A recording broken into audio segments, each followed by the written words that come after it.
нациите.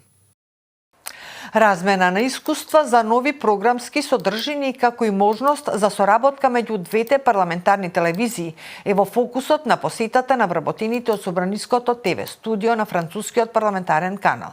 Вработените од Собранискиот канал за време на престојот во Париз, Франција од 14 до 17 октомври се сретнаа со новинарите и раководството од француската парламентарна телевизија и одблизу се запознаа со начинот на функционирање на каналот кој постои повеќе од 25 години.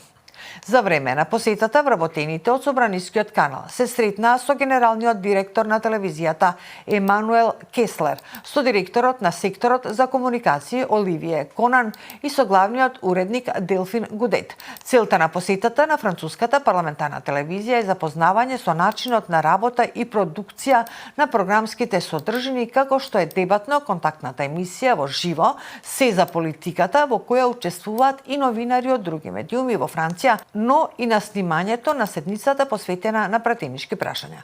При посетата беше остварена и средба со пратеникот Фредерик Петит, задолжен за граѓаните од изборните единици во странство, меѓу кои и за Република Северна Македонија.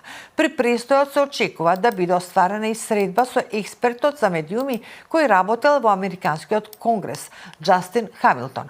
На почетокот на годината представници од француската парламентарна телевизија го посетија Собранискиот канал. Тие остварија средби со пратеници од Собранието на Република Северна Македонија. Француската парламентарна телевизија функционира со 80 вработени, од кои 35 со новинари. Во последниот период акцентот го ставаат на споделувањето на содржините преку социјалните мрежи, како начин темите и содржините кои се обработуваат да станат подостапни и за младата популација.